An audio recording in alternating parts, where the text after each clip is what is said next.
Viola Davis is less classically beautiful. That, of course, was the piece that was in the New York Times talking about the show How to Get Away with Murder. Zendaya wears dreadlocks so she looks like she smokes pot. That's what Giuliani Rancic said on E! Network. We get it. All right.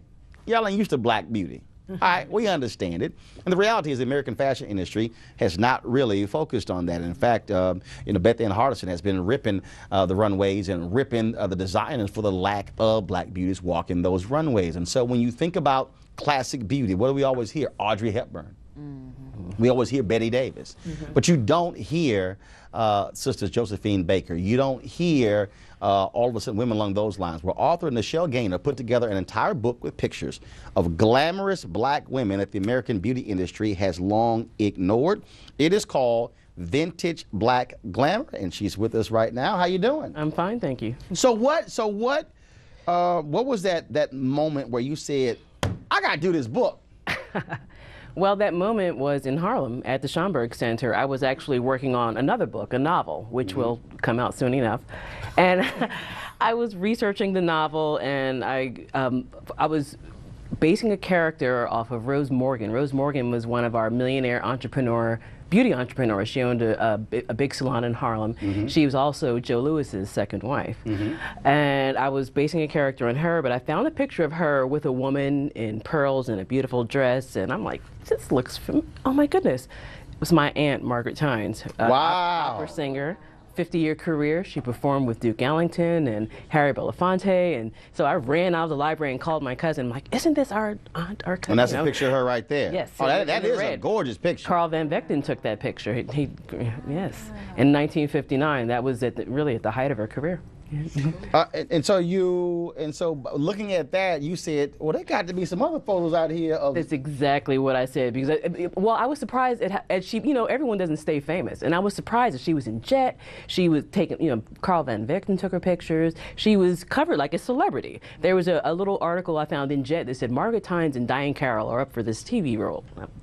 You're like, who knew? Mentioned in the same breath as Diane Carroll, so there must be more. And yes, there were. If you look at the old Jet magazines, Hue magazines, right. Ebony, our old newspapers, the Chicago Defender, the Pittsburgh Courier, you read these articles and you kind of, doing that, I put two and two together and I found so many more. So, more interesting things about famous people that we already know and a lot of people who are forgotten now. Let's go through some of these photos here. We got Nina Simone. Yes. The great Charles Teeny Harris took that picture, one of our great black photographers out of Pittsburgh. This picture is at Pittsburgh in the 1960s. Mm-hmm. Killing it.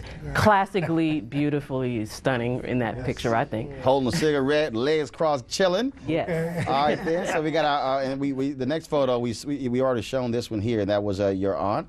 Actually, no, so let me skip the Tynes one. This is Josephine Baker. Yeah, she's also chilling at home at her famous, beautiful home. And, everyone, if anyone knows about my book, they know I have a thing about the banana skirt with Josephine Baker, and it's like, yes, we know about it. It's great. It's a part of her history, but there, like with anyone else, all the time. There was so much more to her, and she was really one of our first, chameleons. One of the first people to kind of change, before Madonna was known for Rihanna. Yeah. Pre-everyone. Yeah, she right. Pre-everyone. Right. She like, oh, that's what y'all doing today? Exactly. And I got y'all beat by 50 years. Changing her hair. I got y'all beat by 50 years. Yeah. She had her own beauty line. She had beauty products. She was, a worldwide, international set Paris on celebrity. fire. And yeah, so exactly. Now I love this gorgeous photo here. Lena Horne. Check out this photo, y'all. This is an awesome photo here. Look at the details. You have to look at the back. Look at the ladies. The white ladies in all. Like, look at that sister right there. Stop projecting. That is such a, that's such an infamous picture. How so? Well, it's infamous because I'm so used to looking at these pictures and I'm focusing on the subject. I do look at the background and the context, but fans on my Facebook page actually pointed out, look at those haters. Look at her. Exactly. Look at them. Look at Miss Horne. And I was like, you're right. I didn't even notice them. Yeah. Because they're just, upset that they have to work for her in 1957. Here's a lovely picture of Sarah Vaughan. Yes, I had to include, I was born in Newark, New Jersey, as Miss Vaughan was born in Newark, so I had to get my Newark in there. And I also wanted, you know, speaking of the typical, what you mentioned earlier, the classically beautiful type thing, I wanted to have the usual suspects in the book that you would expect: Lena Horne, Dorothy Dandridge, Diana Ross, Tina Turner. But I also wanted to have, you know, women. You don't have to have that, you know, had the look that people consider typically glamorous. Hold up. Again, what we started with. Exactly. That so-called classically beautiful. Exactly. Which really means light skin. Let's just cut to the chase. Exactly. Yeah. Sarah Vaughan. You didn't want to say it.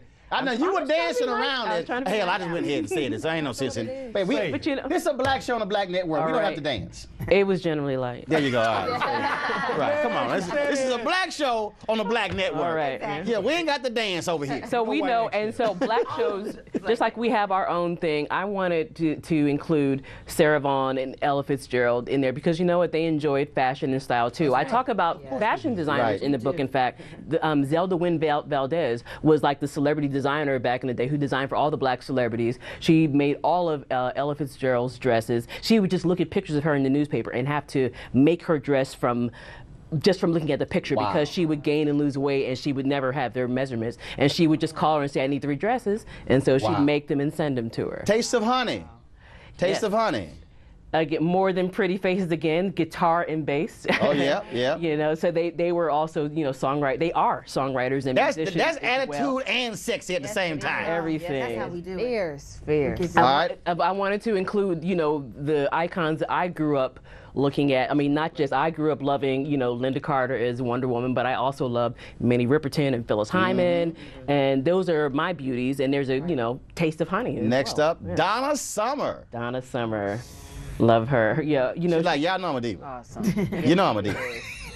And just the history in the book. I mean, the stories of women who we don't know the backstory of. Yep. That's all included in this book. I mean, it's just powerful. Thank you, thank you. That was the point of it. I wanted to, you know, you draw them in with the pictures. I always use the analogy of the mother feeding her kid. You know, you have to give the kid spinach, but you know, you hide it in the peaches. I got so you have the pretty pictures, but then you know, read the caption, read the story. I got to show the last one.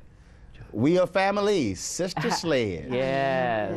Sister, you know, Sister Sledge, again, I'm from South Jersey, right near Philadelphia. So again, I grew up with their pictures on my wall. That famous album cover where they all had braids. Yeah. And the different styles, and so that, you know. Well, this book is very important. I hope that everybody buys it, but particularly black people, though, because there's so much we don't know. Right, it is. Absolutely. And as a result of not knowing, our consciousness is limited and our self-concept is limited. And to see the beauty that we've always had in such clearly stated context is very important. Thank you. Well, thank you. You're welcome. You know, with our history, you know, black people, if you're interested in our history, we're used to being detectives. You know, because it's not in our textbooks. It's not in there. So you have to really dig it out and look for different books if you want to teach your kids something outside of what they're learning in school. You know, they're very educated, intelligent people that are like, hey, I didn't know this. I never heard of this. Because it wasn't taught in your school. You have to seek it out. Well, folks, y'all need to get this book right here. It is Vintage Black Glamour by Nichelle Gainer. Go to the website, vintageblackglamourbook.com. Nichelle, we surely appreciate it. Thank you so very much. Thank you. And as Cleo said, our folks need to absolutely see this. Thanks a bunch. Thank you.